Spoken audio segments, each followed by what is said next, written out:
Hello friends, bio खजाना channel में आपका स्वागत है। जैसे कि इसके पहले के वीडियोज में मैंने प्लास्टिक्स के फर्स्ट वॉल्यूम में आपको के कारण हमने इसको दो वॉल्यूम में बना दिया था, यानी फर्स्ट वॉल्यूम और सेकंड वॉल्यूम। तो फर्स्ट वॉल्यूम में हमने देखा था कि प्लास्टिक्स के विषय में, प्लास्टिक यानी लवक के विषय में, लवक की खोज, प्लास्टिक्स की खोज हैकेल नामक वैज्ञानिक ने 1865 ईस्वी में की थी। और ये कहा गया था प्लास्टिक्स या हिंदी में लवक के कार्य के विषय में कहा गया था कि यह संश्लेषण तथा संचय का कार्य करता है, यानी सिंथेसिस एंड स्टोरेज कार्य होता था। और इसको लवक को हमने देखा था कि इसको रंग के आधार पर, कलर के आधार पर तीन भागों में बांटा गया था। वो तीन भाग कौन थे? वो था क्लोरोप्लास्ट, ल्यूकोप्लास्ट, क्रोमोप्लास्ट। ये कहा गया है कि क्लोरोप्लास्ट यानी हरित लवक, जो सभी पौधे हरे दिखते हैं क्योंकि उसमें क्लोरोप्लास्ट पाया जाता है, ये सामान्यतः जानते हैं। और ल्यूकोप्लास्ट के विषय में ये बताया चुका है पिछले वीडियो में कि ल्यूकोप्लास्ट को अवर्णीय लवक कहा जाता है, जिसका कोई रंग नहीं होता, ये रंगहीन होता है। यानी कहने का मतलब ये ल्यूकोप्लास्ट स्टोरेज का कार्य करता है। आप इसके पहले के वीडियोज में देख लिए हैं। और क्रोमोप्लास्ट के विषय में ये कहा जाए वर्णीय लवक, ये रंगीन लवक होता है, रंगीन प्लास्टिक्स होता है। इन दोनों के विषय में हम पिछले वीडियोज में चर्चा कर चुके हैं, वो पिछली फर्स्ट वॉल्यूम में आपको बताया गया है। आज हमारा विषय क्लोरोप्लास्ट पर रहेगा, यानी क्लोरोप्लास्ट सबसे वैसे देखा जाए मोस्ट इम्पॉर्टेंट तो यही है। इस प्लास्टिक्स का मेजर जो पार्ट है वो क्लोरोप्लास्ट ही है। और क्लोरोप्लास्ट के विषय में आज देखेंगे। तो ये कहा जाए क्लोरोप्लास्ट खोज सिम्सर नामक साइंटिस्ट ने 1885 ईस्वी में इसकी खोज किए थे, सिम्सर नामक वैज्ञानिक ने। और टर्म प्लास्टिक्स जो दिए थे वो भी सिम्सर नामक ही दिए थे वैज्ञानिक ने 1885 ईस्वी में। और ये कहा जाए, ये प्लास्टिक्स को ये कहा जाता है कि ये कहा जाए कि ये हरित लवक लार्जेस्ट सेल ऑर्गेनेल्स होता है, यानी लार्जेस्ट कोशिकांग होता है। और ये सेल में इसे कहा जाता है सेल विथ द सेल, यानी cell within the cell, कोशा के अंदर कोशा। क्यों कहा जाता है ये अभी थोड़ी देर में देखेंगे। और ये देखें, ये एक लीफ है, पत्ती देख रहे हैं, और ये लीफ ग्रीन कलर की है। और आप जानते हैं कि ग्रीन कलर किसके कारण होता है कि पौधे अपना भोजन खुद बना लेते हैं, प्रकाश संश्लेषण करते हैं, और उनमें उनका जो मेन आज भाग बताएंगे वो हरित लवक है, क्लोरोप्लास्ट। तो ये इसी क्लोरोप्लास्ट के पाए जाने के कारण हरा दिखता है। तो आइए देखते हैं इसका सेक्शन, ये होता कैसा है, इसका आंतरिक संरचना के विषय में इलेक्ट्रॉन माइक्रोस्कोप के स्टडी के द्वारा जो हुआ है वो देखते हैं क्या है संरचना आंतरिक क्लोरोप्लास्ट की। तो ये इसका सेक्शन जब काटा गया है, ट्रांसफर सेक्शन, तो ये पत्ती का सेक्शन जब है तो आप देख रहे हैं ये पत्ती में ये क्यूटिकल लेयर है, यानी ये क्यूटिकल लेयर है, और ये अपर एपिडर्मिस है, ऊपर एपिडर्मिस उसके बाद का, और फिर ये लोअर एपिडर्मिस है, और उसके नीचे ये मेसोफिल कोशिकाएं हैं, यानी पर्णमध्योतक कोशिकाएं, हिंदी में पर्णमध्योतक टिश्यूज हैं। ये पर्णमध्योतक टिश्यू में देख रहे हैं सबसे ज़्यादा क्लोरोप्लास्ट यानी क्लोरोफिल जो पाया जाता है हरित लवक, ये पर्णमध्योतक टिश्यू में ही पाया जाता है, पर्णमध्योतक कोशिकाओं में ही पाया जाता है। और उसके बाद ये देख रहे हैं ये लोअर एपिडर्मिस है, ये लोअर एपिडर्मिस में इसमें देख रहे हैं ये बीच बीच में ये स्पेस है, इसे रंध्र कहते हैं, रंध्र यानी स्टोमेटा। और ये बगल में इसकी कोशिका है, इसे गार्ड सेल, जी सेल या गार्ड सेल कह दें, ये गार्ड सेल स्टोमेटा। और ये इस तरीके से स्टोमेटा के विषय में थोड़ा सा जान लें कि स्टोमेटा का क्या कार्य होता है।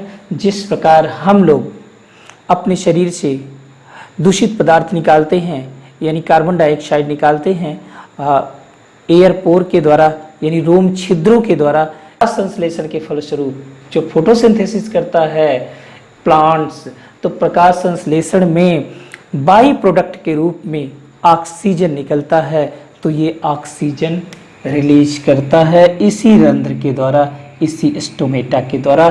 स्टोमेटा इंग्लिश है, रंध्र हिंदी। इसी रंध्र के द्वारा ऑक्सीजन, प्रकाश संश्लेषण प्रकाश दिन की प्रक्रिया है, दिन में होता है, प्रकाश अपक्रिया है। इस प्रकाश अपक्रिया में जब भोजन बनता है, हरे पौधे प्रकाश की उपस्थिति में जड़ों द्वारा जल और खनिज पदार्थ अवशोषित करके वातावरण से कार्बन डाइऑक्साइड और प्रकाश की उपस्थिति में क्लोरोफिल की मदद से, किचन हाउस ये क्लोरोफिल की मदद से अपना भोजन खुद बनाते हैं। ये देख रहे हैं, तो बाई प्रोडक्ट के रूप में ऑक्सीजन निकलता है। तो ये ऑक्सीजन जो होता है इसी रंध्र के द्वारा वातावरण में जीवधारियों के लिए बाहर आता है। तो ये देखा जाए, ये देख लीजिए इसके अंदर की संरचना थोड़ी सी। ये देख रहे हैं वैस्कुलर बंडल या संवहन ऊतक। ये वैस्कुलर बंडल में इसके जाइलम है, ये फ्लोएम है। ये देख रहे हैं, ये फ्लोएम और ये जाइलम। ये जाइलम और फ्लोएम कोशिकाएं संवहन ऊतक होते हैं।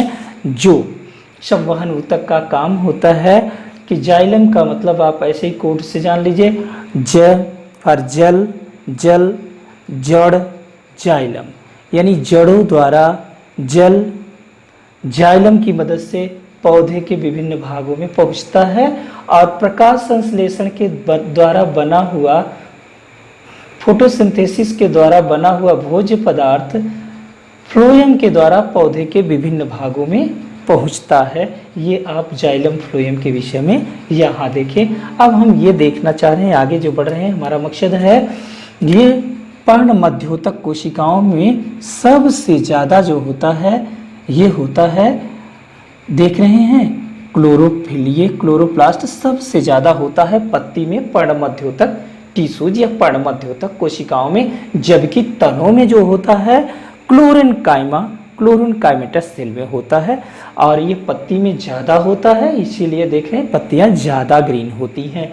और एक हम मेसोफिल सेल की एक हम इसके स्ट्रक्चर को देखते हैं, यानी एक स्ट्रक्चर में ये जानिए, एक मेसोफिल सेल हम ये लिए हैं, यहाँ से देखिए एक कोशिका, और एक कोशिका में ये देख रहे हैं ये इसका केंद्रक है, न्यूक्लियस।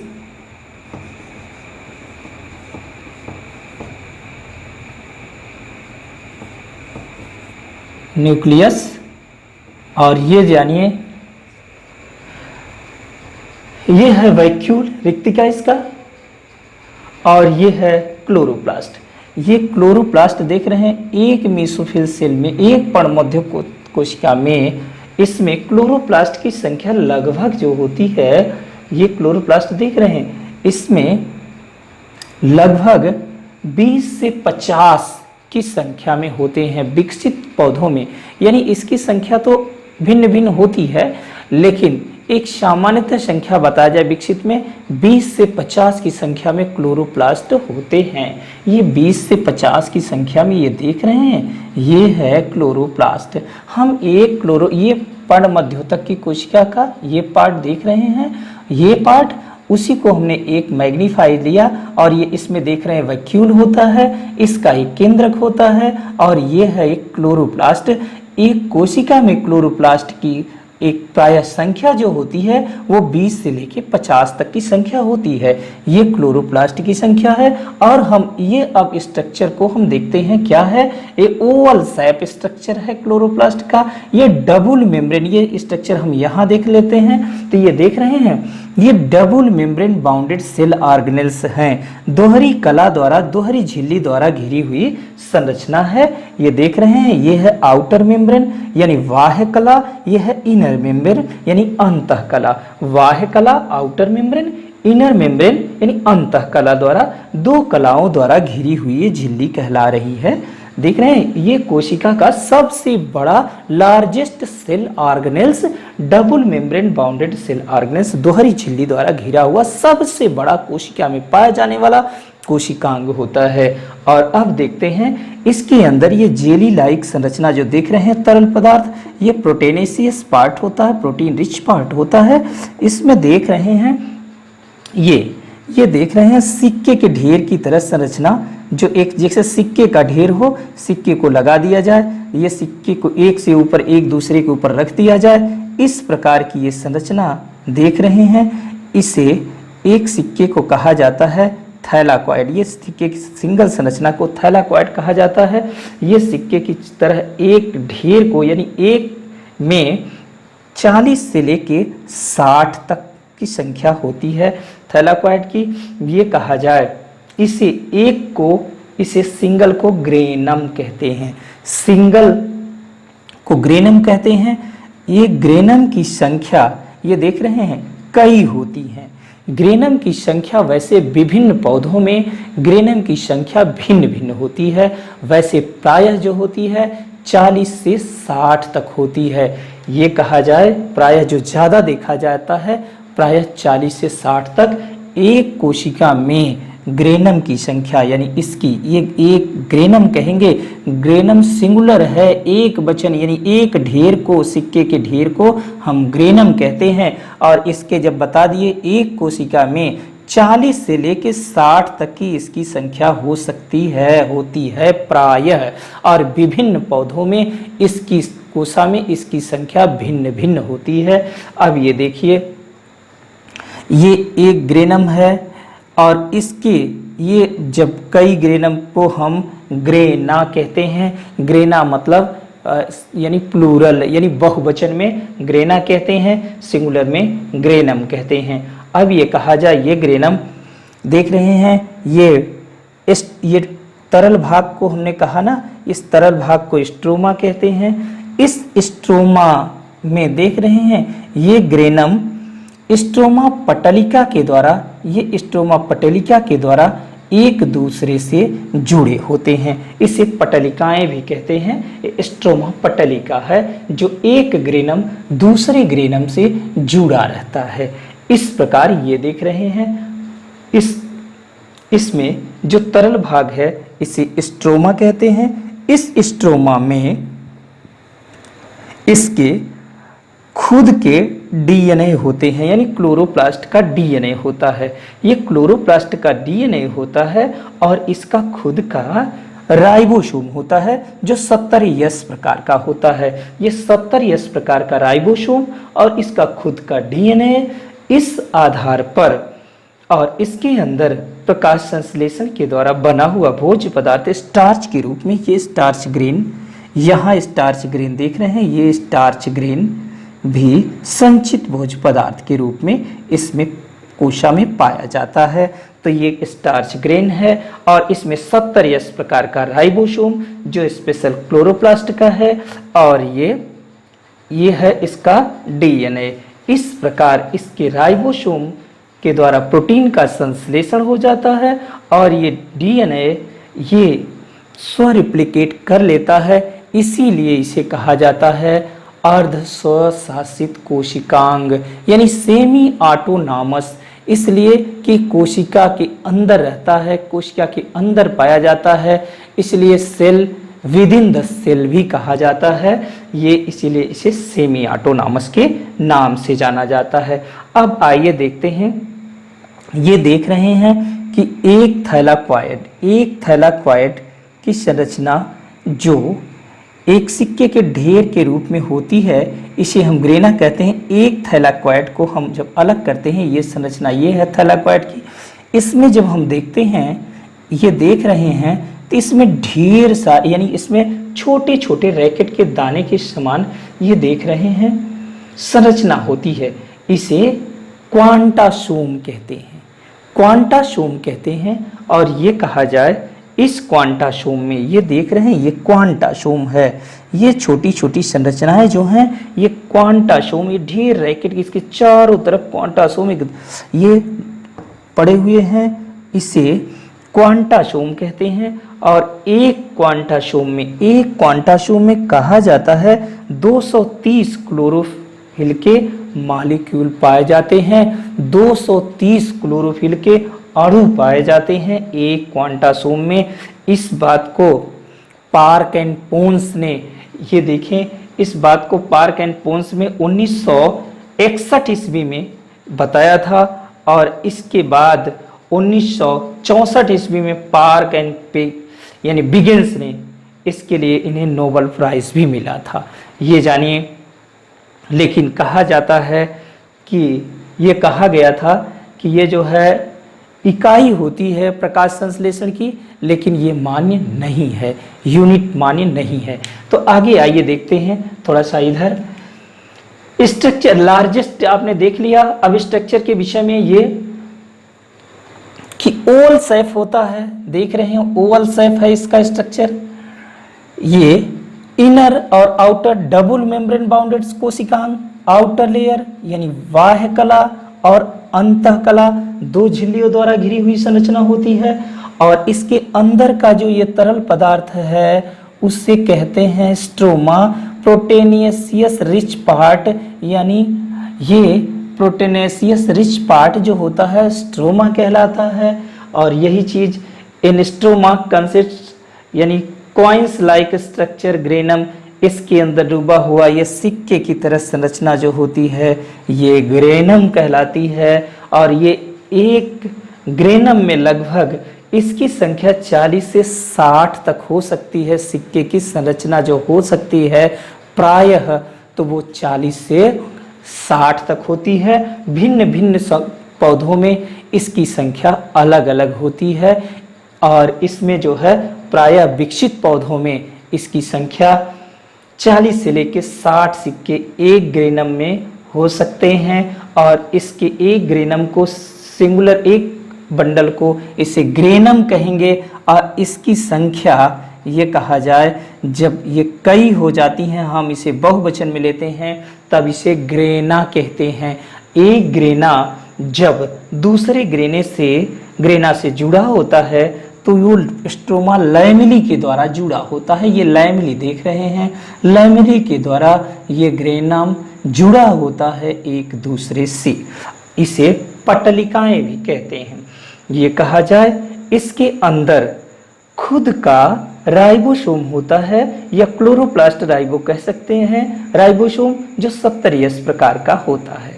फिर इसके अंदर खुद का डीएनए होता है, क्लोरोप्लास्ट का डीएनए। और ये स्टार्च ग्रेन प्रकाश संश्लेषण के फलस्वरूप बना हुआ ये इसका भोज्य पदार्थ के रूप में स्टार्च ग्रेन भी पाया जाता है। ये आप देख चुके हैं। और अब आगे ये आप देख रहे हैं कि ये ग्रेनुलर स्ट्रक्चर ऑफ थैलाकोइड क्वांटासोम, ये ग्रेनुलर स्ट्रक्चर जो होता है ये थैलाकोइड पर, ये इस ग्रेनुलर स्ट्रक्चर को जो कणिकामय संरचना है इसे हम कहते हैं क्वांटासोम। और एक क्वांटासोम पर ये देखिए क्वांटासोम कहते हैं।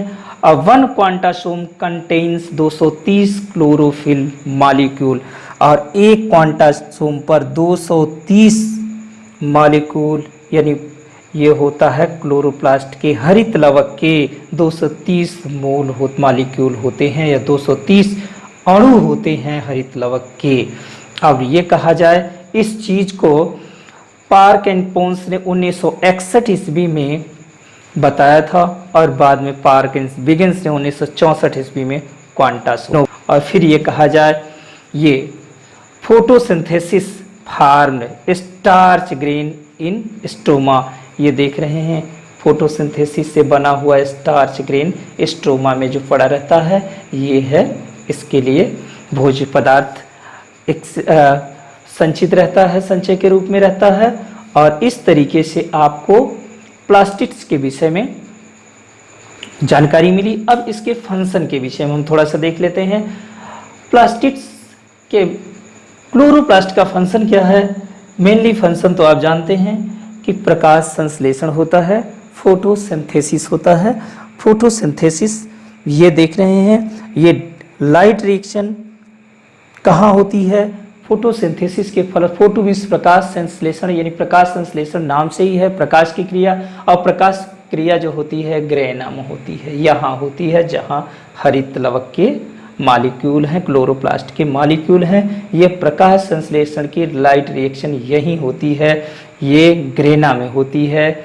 और फिर फोटोसिंथेसिस के अंदर स्ट्रोमा वाले भाग में, ये तरल वाले भाग में, ये जेली लाइक स्ट्रक्चर भाग में, इस भाग में होता है डार्क रिएक्शन। ये डार्क रिएक्शन, ये केल्विन बेंसन साइकिल चलती है। ये आप देखेंगे जब फिजियोलॉजी में प्रकाश संश्लेषण पढ़ेंगे तब फिर उसमें आगे।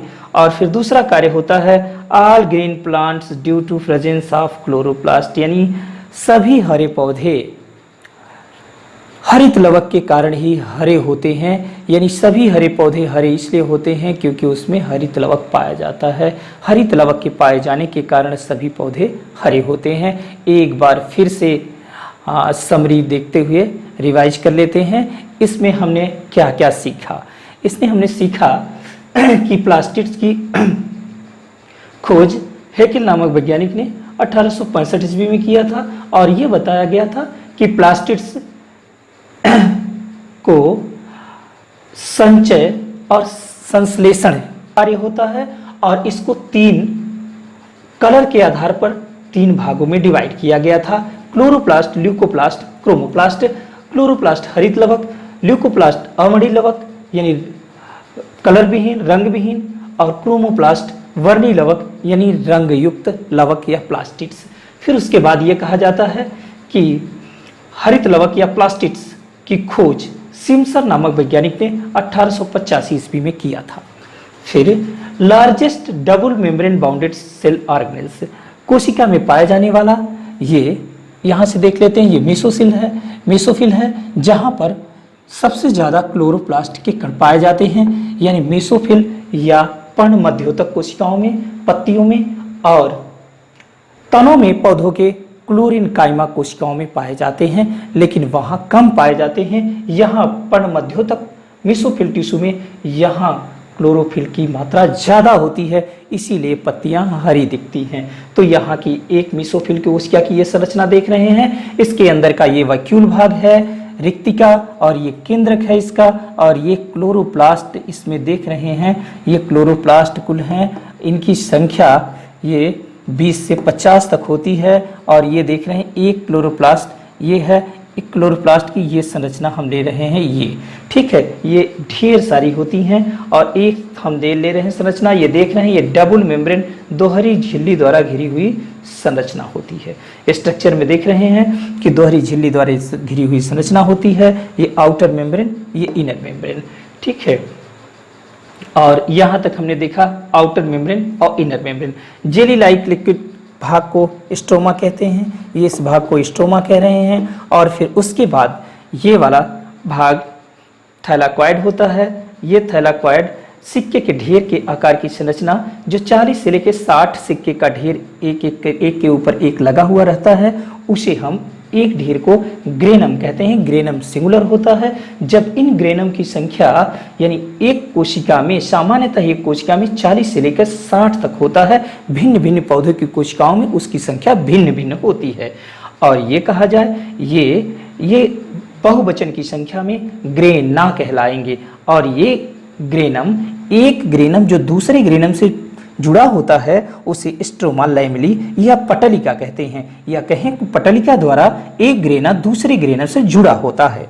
जबकि ये देख रहे हैं कि एक थैलाक्वाइड को स्ट्रक्चर हम ये जब देख रहे हैं कि एक थैलाक्वाइड का जब स्ट्रक्चर देखते हैं तो उसके अंदर ढेर सारे छोटे छोटे ग्रेनुलर स्ट्रक्चर, ग्रेनुलर दानेदार संरचनाएं होती हैं। वो दानेदार संरचनाएं जो होती हैं उसे क्वांटासोम कहते हैं।